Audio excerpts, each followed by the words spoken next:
Okay, so here we've got a probability question, and it's talking about a spinner, and it's saying the spinner is biased, which means it will land on one of these numbers more often than the other one, also the other ones.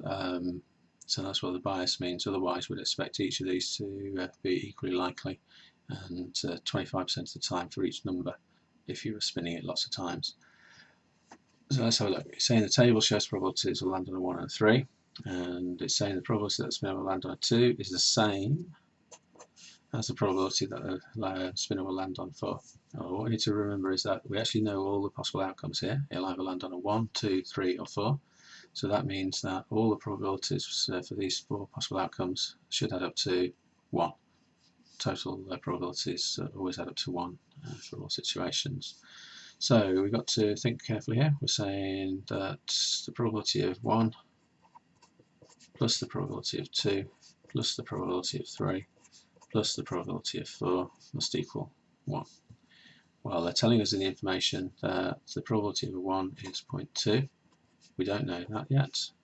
And we know this one's 0.1, and we don't know this one yet, but we do know they're the same. So I might as well call them both x, just so that we know that we're dealing with the same number.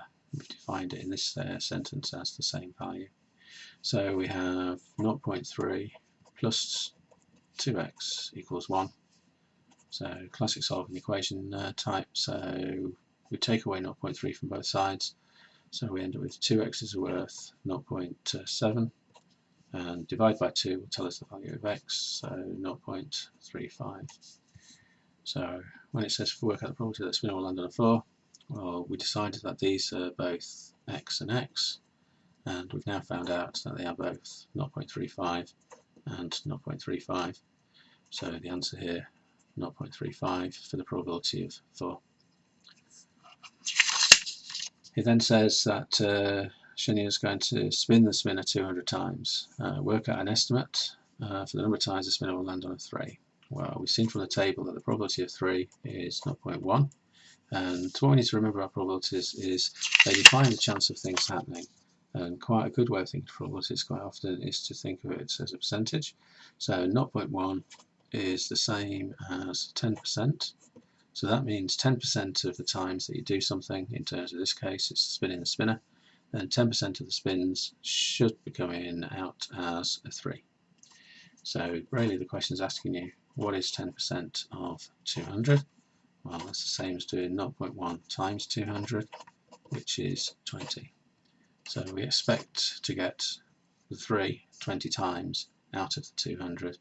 Again, you could check it, because basically what we're saying is that 10% of the time, which is 10 over 100 times 200, well, that cancels and that cancels to 2 and 1.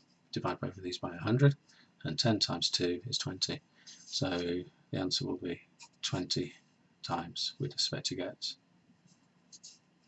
That's a classic probability question involving probabilities that add up to 1, and estimating by timesing the probability of the event times the number of times you spin the spinner or do the actual event itself. Probabilities, again, like I say, much easier to think of them as percentages, the chance of things happening, and then in this case 10% of the time we'd expect to get the 3, and so forth. So that's probability.